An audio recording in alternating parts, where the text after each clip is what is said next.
Settlers are beating my mom for being black." The trembling girl gasps to the weathered mountain man, her desperate eyes pleading through tears as dust swirls around his isolated cabin. The townspeople below dismiss her as another doomed soul, certain that both mother and daughter will vanish like so many others who dared challenge the giant cowboy's iron grip on their frontier settlement. Her fate seems sealed, until the mountain man's calloused fingers trace the locket she offers as payment, his face shifting from cold indifference to something darker, more personal. What she doesn't know is that saving her family means confronting the secret buried 17 years deep in his mountain exile, a truth that could either forge an unstoppable alliance or shatter them both when the reckoning comes. Will blood prove thicker than the lies that have kept them apart? The morning sun cast long shadows across Bitter Creek as Adeline Cobb swept the front porch of their modest cabin. Her mother Miriam hummed softly inside, preparing breakfast with the same gentle grace that had carried them through years of quiet survival on the frontier. The peaceful routine shattered when boots thundered up their dirt path. Brock Holden's massive frame blocked the sun as he approached with 3 other settlers. His cold eyes swept over their small property with obvious hunger. "Where's the silver locket, woman?" Brock's voice boomed across their yard. "Mrs. Henderson saw you with it yesterday. That belongs to her family." Miriam stepped onto the porch, her hands steady despite the tremor in her voice. "I don't know what you're talking about, Mr. Holden." "Don't lie to me." Brock stepped closer. "We know your kind can't help but steal what doesn't belong to you." Adeline's chest tightened. She'd seen this before, accusations that came from nowhere, evidence that materialized when needed, justice that belonged only to those with the right skin color. "Search the house," Brock ordered his men. "You have no right," Miriam protested. "I have every right to protect honest folk from thieves." The men pushed past them both. Adeline watched helplessly as they overturned furniture and scattered their few belongings. One emerged minutes later holding a silver locket. "Found it in the bedroom, boss." Adeline's blood ran cold. She'd never seen that locket before in her life. "Mama didn't steal anything," she said, stepping forward. Brock's hand struck her cheek with enough force to send her stumbling. "Children should mind their place." "Leave her alone," Miriam said, moving between them. "I'll come quietly." "You'll come because I say so." Brock grabbed Miriam's arm. "Trial's tomorrow. Judge Patterson will decide what happens to thieves in this town." Adeline knew there would be no real trial. Judge Patterson was Brock's cousin. The outcome had already been decided. They dragged Miriam away as she called over her shoulder, "Be strong, baby girl. Find another way." Adeline ran to the sheriff's office first. Sheriff Coleman barely looked up from his newspaper. "Nothing I can do, girl. Evidence is evidence." She tried the church next. Reverend Mills offered prayers but no action. Doc Patterson claimed his hands were tied by the law. Every door closed before she could fully explain. By evening, word had spread through town. Miriam Cobb would face justice tomorrow. Some folks whispered it was about time. Others looked away when Adeline passed on the street. Sitting alone in their ransacked cabin, Adeline remembered the stories. Whispers about a mountain man who lived beyond the tree line. A ghost who'd lost everything and wanted no part of civilization. Some called him dangerous. Others said he was already dead. Her mother had less than 18 hours. Adeline packed water and bread into her father's old hunting satchel. She removed her mother's most precious possession from its hiding place beneath the floorboards, a silver locket containing a faded photograph. The one thing Miriam had never explained but always treasured. The mountain trail disappeared into darkness as she climbed. Pine branches scratched her face. Rocks turned her ankles. Wild animals called from the shadows. She pressed forward. Dawn broke as she spotted smoke rising from a distant cabin. Her legs trembled from exhaustion, but she forced herself to continue. The mountain man emerged before she reached his door. Tall and weathered, with gray streaking his dark beard. His rifle hung loose in his hands, but his eyes held the sharpness of someone who'd survived by trusting no one. "Turn around," he said. Nothing for you here, please. The word came out as barely a whisper. They're going to kill my mother. Not my problem. She didn't steal anything, they planted evidence. The trial's a lie. His expression remained stone. Town justice isn't my concern anymore. Desperation clawed at her throat. I can pay you. With what? She pulled out the locket with shaking hands. This is all we have. It belonged to my mother's best friend. She died having a baby 17 years ago. The mountain man's face changed. The hardness cracked for just an instant before returning. What did you say? Her friend Sarah died in childbirth. This locket is all Mama has left of her. He took the locket with careful fingers, opened it slowly, stared at the photograph inside for a long time. When he looked up, something had shifted in his eyes. Something that looked almost like recognition. What's your mother's name? Miriam Cobb. He was quiet for so long she thought he might send her away again. Finally, he spoke. I'm Grizz. We leave in an hour. If you are enjoying this story of how a desperate plea can change two lives forever, don't forget to comment where you are tuning in from to show how this story can connect us across any distances, backgrounds, and hearts. Because what will happen in the next hour in these Colorado mountains will completely change everything Adeline thought she knew about her family. Grizz stared at the photograph inside the locket. His hands trembled slightly as he traced the familiar face with his thumb. Sarah's gentle smile looked back at him across 17 years of grief and isolation. The girl standing before him had Sarah's eyes, the same determined set to her jaw, the same graceful way of holding her head when afraid but trying to be brave. Tell me about your mother, he said carefully. Miriam raised me alone. She said my father died before I was born. Adeline shifted nervously. She never talks much about the past. Grizz's throat tightened. He remembered that terrible winter when Sarah died bringing their daughter into the world. Remembered Miriam promising to raise the baby as her own. He'd been half mad with grief, convinced a mountain man's life was too dangerous for a child. He'd given away his daughter to keep her safe. How old are you? 17 this past spring. The timing matched perfectly. Grizz closed the locket and handed it back, his mind reeling. This brave young woman who'd climbed dangerous mountain trails to save her mother was his flesh and blood. We need to move fast, he said, gathering supplies. Tell me everything about this Brock Holden. As they descended the mountain trail, Adeline described the morning's events. Grizz listened with growing anger but also with pride. She'd thought quickly under pressure, shown courage most grown men lacked. You did right coming to me, he said. Something in his tone made her look at him strangely. Why did you change your mind? Maybe I'm tired of hiding up here. They made camp at midday in a hidden valley Grizz had used for years. While Adeline rested, he studied her face in the dappled sunlight. Every feature confirmed what his heart already knew. Can you shoot? He asked. Mama taught me. Show me. He set up targets using pine cones. Adeline's first shot went wide, but she adjusted quickly. Her next 3 shots hit center mass. Good instincts, Grizz said. Like your father. She gave him another puzzled look but said nothing. That evening around their small fire, Grizz began sharing knowledge he'd never expected to pass on. How to move silently through underbrush. Which plants provided medicine. How to read weather in the mountains. Adeline absorbed everything with startling speed. She asked smart questions, made connections he hadn't expected. You learn fast, he observed. Mama always said I had my father's mind for solving problems. The innocent comment hit Grizz like a physical blow. Miriam had kept his memory alive without revealing the truth. Tell me about Miriam, he said quietly. What kind of mother was she? Adeline's face softened. The best kind. She worked extra jobs to buy me books. Taught me to read and write when the town school wouldn't take me. Never complained, even when things got hard. Guilt twisted in Grizz's chest.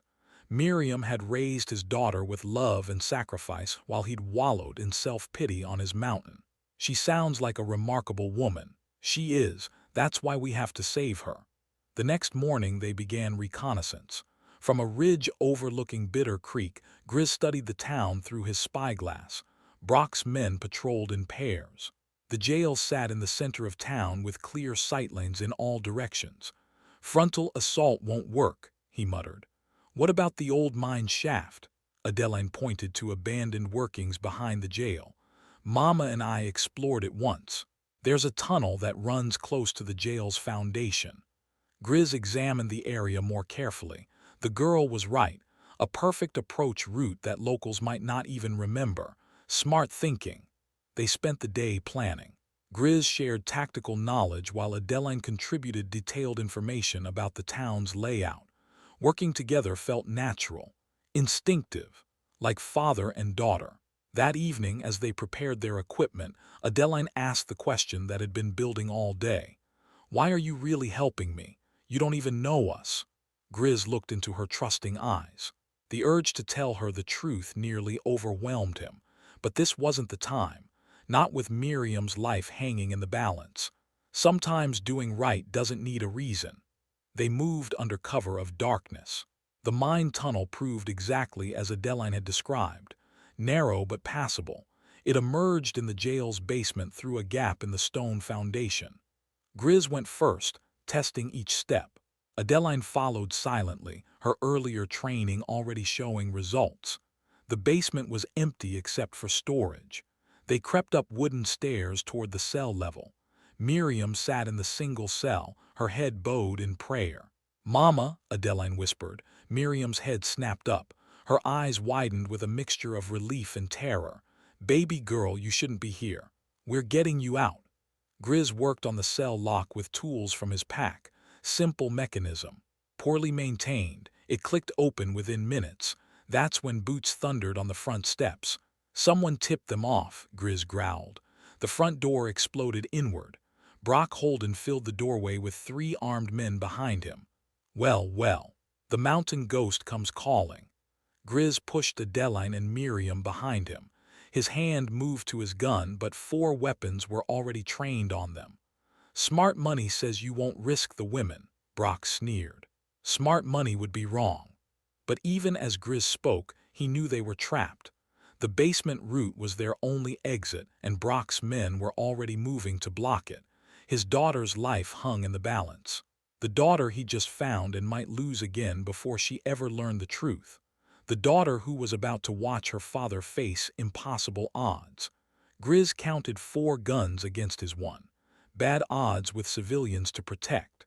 His mind raced through possibilities as Brock's men spread out to surround them. "Drop your weapon, mountain man. Let the women go first." Brock's laugh echoed off the stone walls. "You're not making demands here."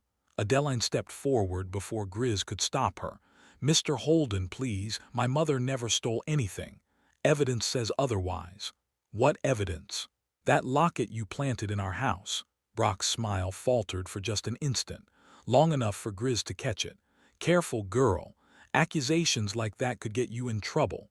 More trouble than breaking into a jail." Grizz watched his daughter face down 4 armed men without flinching. Pride swelled in his chest alongside fear. "Basement," he whispered to both women. They moved as one unit toward the stairs. Brock's men shifted to block them, but Grizz had expected that. His shot took out the lantern, plunging the jail into darkness. "Move!" Chaos erupted. Men shouted. Boots crashed on wooden floors. Grizz fired twice more, aiming high to scatter rather than kill. Return fire splintered wood around their heads. They tumbled down the basement stairs in a tangle of limbs. Miriam cried out as her injured leg buckled. Adeline caught her mother before she could fall. "Can you make it through the tunnel?" "I'll have to." Behind them, lantern light flickered as Brock's men regrouped. Heavy footsteps thundered down the stairs. The tunnel seemed longer going back, tighter, more desperate. Miriam's breathing came in ragged gasps, but she kept moving. Grizz brought up the rear, listening for pursuit. They emerged into moonlight near the abandoned mineworks. Freedom lay just across the valley floor. "There!" Brock's voice roared from behind them. Muzzle flashes lit the darkness. Bullets whined off rocks around them. Grizz returned fire while the women scrambled toward the tree line. "Keep going!" he shouted. A slug burned across his shoulder. Another shattered stone near his face. He dove and rolled, buying precious seconds. They reached the forest as more men joined the pursuit. Voices echoed through the darkness. Lanterns bobbed like angry fireflies. "This way," Grizz whispered, leading them up a game trail only he knew. They climbed for an hour before stopping to rest. Miriam collapsed against a fallen log, her strength nearly spent. Adeline knelt beside her mother, checking the rope burns on her wrists. "We can't keep running like this," Adeline said quietly. Grizz knew she was right. Miriam needed medical attention. They needed supplies. And Brock would organize a proper search by morning. "There's a cabin about 2 miles north, belongs to a friend." "What friend?" "Doc Patterson. He patches up hunters who get careless." They reached the remote cabin as dawn broke over the mountains. Doc Patterson opened his door with a rifle in his hands, then lowered it when he recognized Grizz. "Figured you might turn up eventually." Inside the modest cabin, Doc examined Miriam's injuries while Adeline hovered nearby. Grizz stood watch at the window. "She'll be fine," Doc announced. "Needs rest and food, but nothing's broken." "Thank you," Miriam whispered. "Don't thank me yet. Brock's got half the county looking for you folks." Doc poured coffee with hands that shook slightly. Age was catching up to the old physician. "Why are you helping us?" Adeline asked. "Because I know Brock Holden planted that evidence. Been watching him squeeze folks out of their land for months." Grizz looked up sharply. "What land? Haven't you heard? Silver strike just north of town. Biggest find in years. Suddenly everyone with property near the vein is having legal troubles." The pieces clicked into place. Grizz studied Adeline's face as understanding dawned there too. "Mama's land," she breathed. "Right on top of the richest part of the deposit," Doc confirmed. "Brock's been trying to buy it for months. When that didn't work, he got creative." "We have to expose him," Adeline said. "With what proof? His word against yours." Doc was right. They had suspicions but no evidence. And now they were fugitives themselves. "There might be a way," Doc said slowly. "Brock keeps records, has to for the mining consortium backing him. If someone could get into his office." "Too dangerous," Grizz said immediately. "More dangerous than running forever." Adeline stood up with renewed determination. "I could do it. I know the town layout better than anyone." "Absolutely not. You can't protect me forever." The words hit harder than she'd intended. Grizz stared at his daughter, seeing Sarah's stubborn courage shining in her eyes. "There's another problem," Doc continued. "Word came in this morning. Brock's convinced the territorial marshal that you're part of a gang. Federal warrants being drawn up." The situation had just gotten much worse. A territorial marshal meant resources they couldn't match, professional trackers, legal authority that crossed county lines. "How long do we have?" "Marshal arrives tomorrow evening at the earliest." One day to prove their innocence or become permanent fugitives. Grizz looked at Miriam, still weak from her ordeal. At Adeline, determined to fight impossible odds. His family, the family he'd thought lost forever.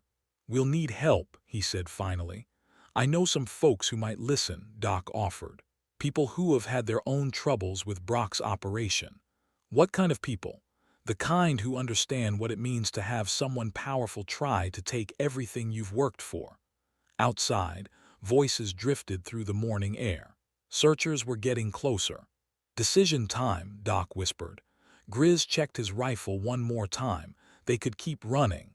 Hide in the deep mountains where even federal marshals feared to go, or they could fight back. He looked at Adeline's expectant face, at Miriam's quiet strength, at Doc's weathered hands already reaching for his medical bag. "Tell me about these folks who might help." Doc Patterson led them through a hidden trail to an abandoned mine shaft 2 miles deeper in the mountains. The entrance looked collapsed from the outside, but a narrow passage remained passable to those who knew where to look. "Been documenting Brock's activities for months," Doc explained as they squeezed through the opening. "Every suspicious land deal, every trumped-up charge, every family forced to sell." The mine opened into a larger chamber lit by oil lamps. Wooden crates lined the walls, filled with papers and documents. Maps covered every surface, marked with red ink showing properties Brock had acquired. "This is incredible," Adeline whispered, studying the evidence. "Incredible and useless without legal standing," Doc replied grimly. "I'm just an old country doctor. Who's going to believe me against Brock's political connections?" Grizz examined the maps more closely. The pattern was clear. Brock had systematically targeted every property sitting on the silver deposit. Families with clean titles suddenly faced mysterious legal challenges. Evidence appeared from nowhere. Witnesses materialized to support false claims. "Maria Santos lost her ranch last month," Doc continued. "Same playbook. Accusations of cattle rustling that couldn't be proved but couldn't be disproved either. Where is she now? Living with her brother on the reservation, bitter as poison and twice as dangerous." Miriam sat on a wooden crate, color slowly returning to her face. "How many families has he destroyed?" "Dozen at least, maybe more." Doc pulled out a leather journal filled with careful handwriting. "I started keeping records when my own nephew got caught in Brock's web. Tommy inherited his father's claim 2 years back, found dead in a mining accident 3 days later." The old man's hands trembled as he turned pages. "Accident my foot. Tommy was the most careful miner I ever knew." Grizz felt pieces clicking into place. This wasn't just about Miriam's land. It was about a systematic campaign to steal an entire silver deposit through intimidation and fraud. "We need those records from Brock's office," he said finally. "I told you it's too dangerous." Adeline stood up with sudden determination. "Not if we do it right." She moved to the maps, tracing property lines with her finger. "Brock's office sits right here, above the old assay building. But look at this." Her finger followed a dotted line on the survey map. "The original mine works run directly underneath. These tunnels connect to the main shaft system." Doc leaned closer. "You think there's access from below? I know there is. Mama and I explored these mines when I was little. There's a ventilation shaft that comes up right beside the assay building." Grizz studied the layout.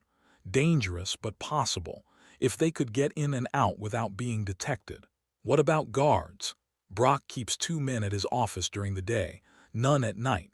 He figures nobody's stupid enough to break into the most watched building in town." "He might be right about the stupid part." Doc pulled out another map, this one showing the mine tunnel system in detail. "These workings are 50 years old. Some passages might have collapsed. Only one way to find out." They spent the afternoon planning. Doc would create a distraction in town, drawing attention away from Brock's office. Grizz and Adeline would enter through the mine tunnels while Miriam stayed hidden in the abandoned shaft. As evening approached, Doc prepared to leave for town. "There's something else you should know.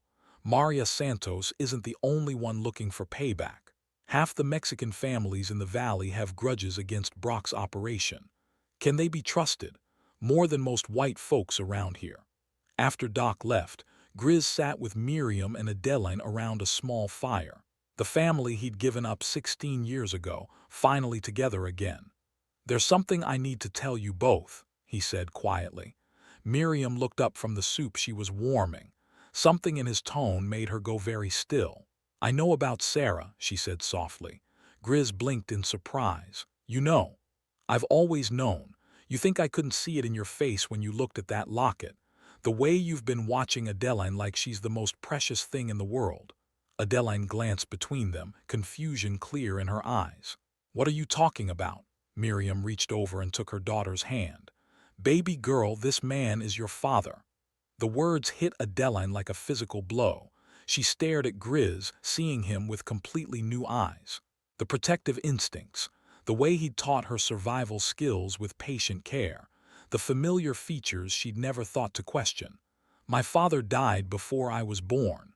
"Your father ran away before you were born," Miriam corrected gently, "because he was grieving your mother's death and thought a mountain man's life was too dangerous for a baby." Tears welled in Adeline's eyes. "You gave me away." "I gave you to the best woman I knew," Grizz said, his voice thick with emotion. "Someone who could give you the life I couldn't." "And she did," Adeline whispered, looking at Miriam with fierce love. "She gave me everything. including the chance to meet your real father when you needed him most. The three of them sat in silence as the truth settled between them. A family reunited by crisis, bound together by years of separation and sacrifice. "We should go," Grizz said finally. "Doc's distraction won't last forever."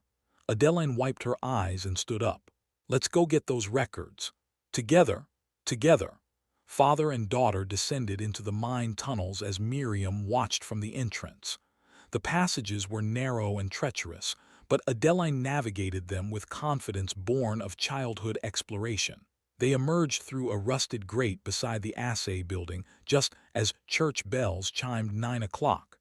Brock's office windows glowed with lamplight above them. Time to find the truth that would set them all free. The ventilation grate opened with a rusty squeal that echoed through the narrow shaft. Grizz winced at the sound, but no shouts came from above. Doc's distraction was working. They climbed through darkness, following the building's foundation upward. A wooden floor creaked overhead. Lamplight filtered through gaps in the floorboards, casting dancing shadows on their faces. Grizz found the access panel Doc had described, a removable section of flooring that gave maintenance workers entry to the building's basement. He pried it loose with careful pressure. They emerged into Brock's storage room. Crates of mining equipment lined the walls. Surveying tools hung from wooden pegs. The smell of coal oil and metal polish filled the air. Footsteps echoed from the office above them, heavy boots pacing back and forth across wooden floors. "He's still here," Adeline whispered. They waited in tense silence. The pacing continued for another 10 minutes before a door slammed shut. Boot steps faded down the front stairs and disappeared into the night. Grizz counted to 50 before moving. They climbed the interior stairs with excruciating care, testing each step for creaks. Brock's office occupied the entire upper floor. A massive oak desk dominated the center of the room. Filing cabinets lined every wall. Maps and charts covered every surface. "Where do we start?" Adeline asked. "Property records first, then correspondence." They split up. Adeline took the filing cabinets while Grizz searched the desk drawers. Moonlight through the windows provided enough light to work by. The first drawer yielded routine business correspondence. Mining supply orders, equipment manifests, nothing incriminating. The second drawer was locked. Grizz worked his knife blade into the mechanism. Simple lock, poor quality. It clicked open after a few seconds of pressure. Inside lay a leather portfolio thick with documents. He opened it carefully, squinting at the handwriting in the dim light. "Adeline," he whispered urgently, "come look at this." She hurried over as he spread papers across the desktop. Contracts with Eastern mining syndicates, correspondence with territorial officials, payment records to local men for unspecified services. "Look at these dates," Adeline pointed to a letter. 3 days before Tommy Patterson's accident. The letter authorized payment to 2 men for eliminating obstacles to mining operations. No names, no specific details, but the timing was unmistakable. "Here's another one." She pulled out a contract dated a week before Miriam's arrest. Payment for evidence procurement and witness management. Grizz felt cold anger building in his chest. This wasn't just theft. It was systematic murder and intimidation backed by Eastern money and territorial corruption. "Keep looking," he said grimly. Adeline returned to the filing cabinets while Grizz photographed documents in his mind.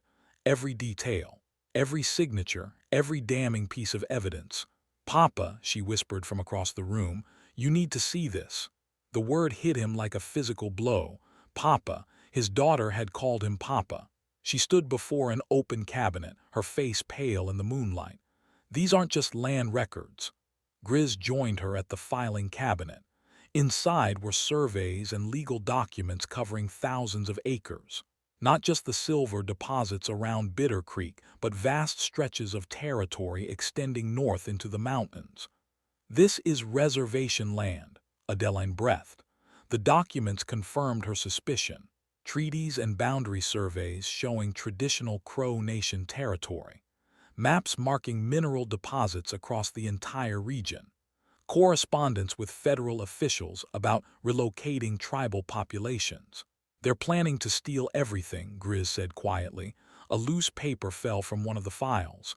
Grizz picked it up and read by moonlight. His blood turned to ice. What is it? Federal treaty authorization. Signed 3 days ago. His voice was barely audible. They're voiding the Crow Nation's land rights, every acre from here to the northern peaks. The scope was staggering. Not just individual land grabs, but the systematic theft of an entire people's heritage. Millions of acres, countless mineral deposits, all legal under federal authority.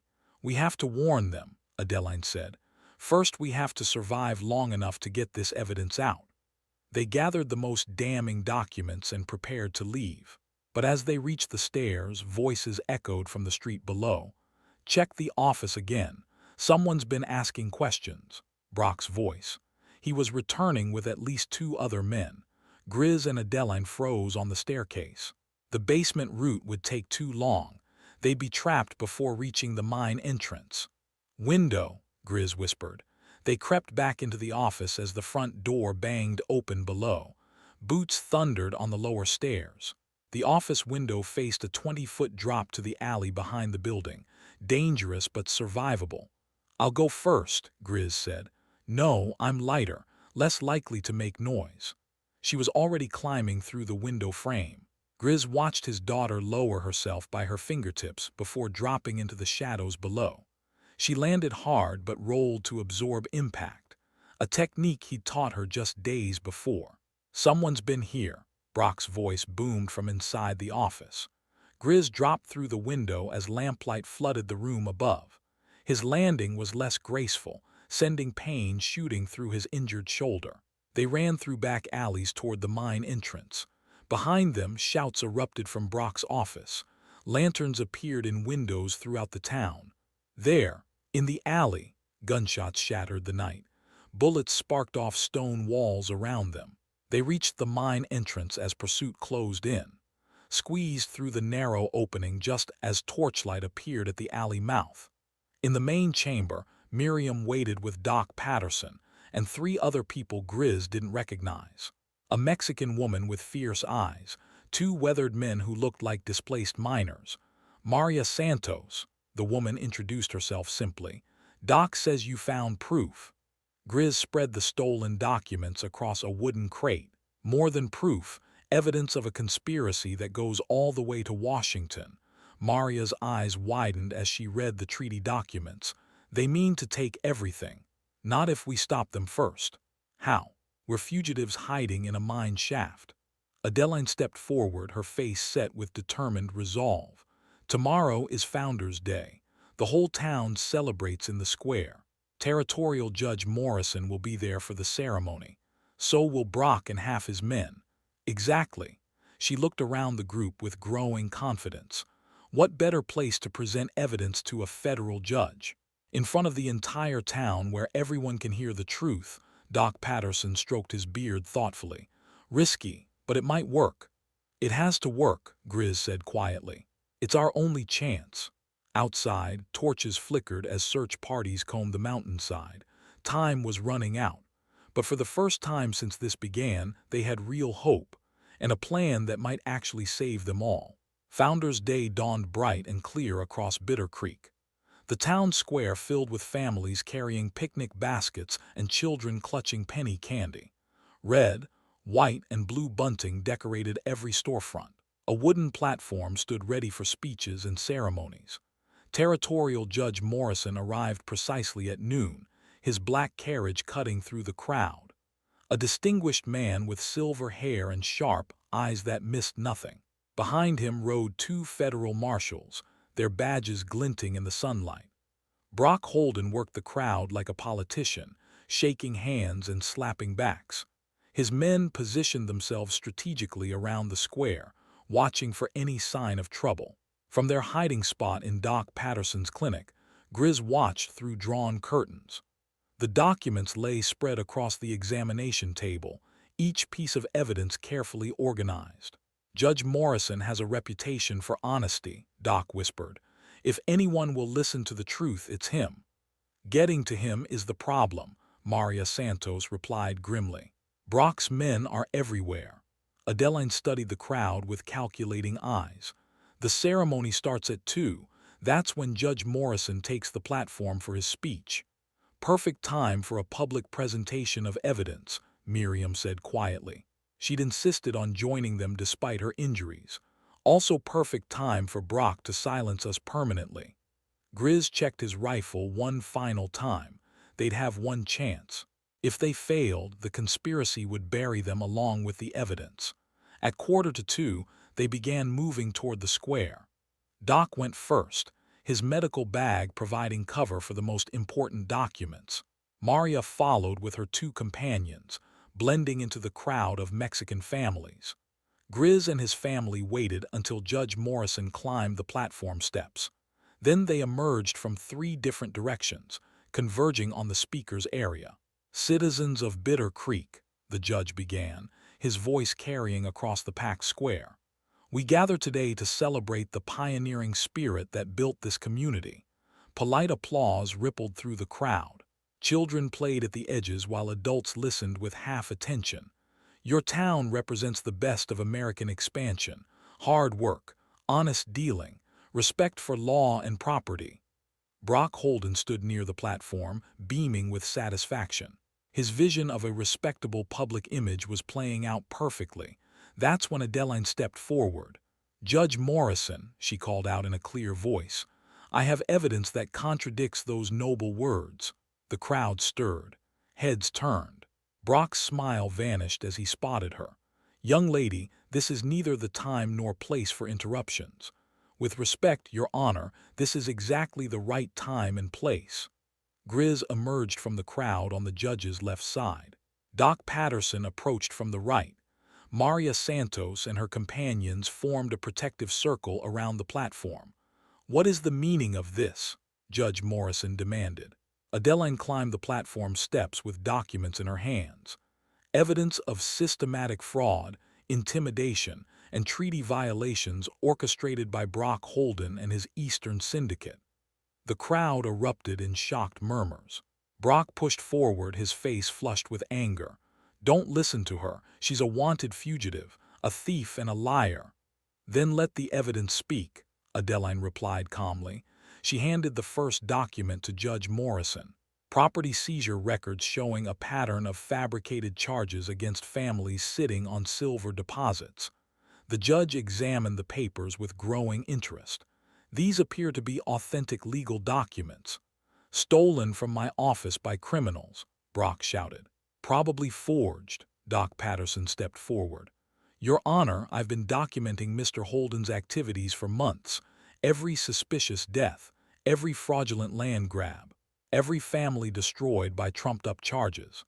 He presented his own carefully maintained records, names, dates, and detailed observations spanning 2 years of systematic abuse.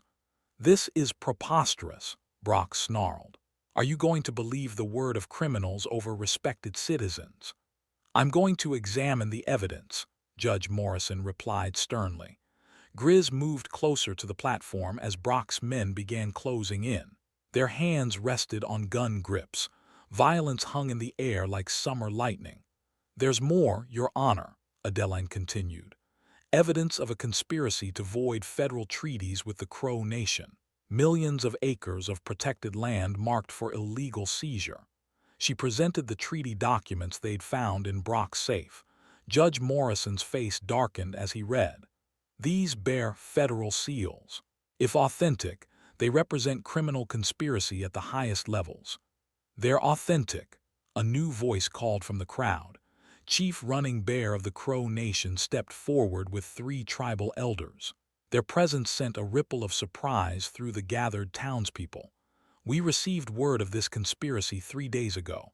Federal investigators are already en route from Denver." Brock's face went white. His carefully constructed empire was crumbling in front of the entire town. "This is all lies and fabrication," he said desperately. "These people are criminals." "Then why are you reaching for your gun?" Adeline asked quietly. The crowd noticed Brock's hand moving toward his holster. His men were doing the same. The festive atmosphere turned deadly serious. Judge Morrison stepped between them with judicial authority. "Mr. Holden, I'm ordering you to surrender your weapon pending investigation of these charges." "Like hell I will." Brock's gun cleared leather, but instead of pointing at the judge, he aimed directly at Adeline. Grizz moved without thinking, father protecting daughter. He tackled Brock as the gun discharged, sending both men tumbling off the platform. The shot went wide. No one was hurt, but the crowd scattered in panic as federal marshals moved to restore order.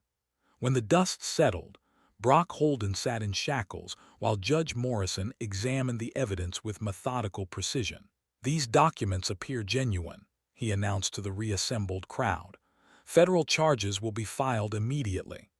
3 months later, Grizz stood on the porch of their rebuilt cabin, watching Adeline teach reading to a group of mixed children from town. Crow, Mexican, and white kids learning together under her patient guidance. Miriam emerged from the house with fresh coffee. Her injuries had healed completely, leaving only faint scars as reminders. "Hard to believe how much has changed," she said, settling beside him on the wooden bench. The conspiracy trials had exposed corruption reaching all the way to Washington. Brock and his syndicate faced federal prison. The Crow Nation had reclaimed their traditional lands while establishing fair agreements with honest settlers. Most importantly, their family was finally complete. Adeline looked up from her students and waved at her parents. Both of them, the family that had been broken by tragedy and fear, now reunited by courage and truth. In the distance, Bitter Creek bustled with legitimate commerce and genuine community cooperation. A town reborn through justice rather than destroyed by it. The mountain man had come down from his exile. The brave young woman had found her voice and her heritage, and together they had proven that truth, when spoken with courage, could indeed set everyone free.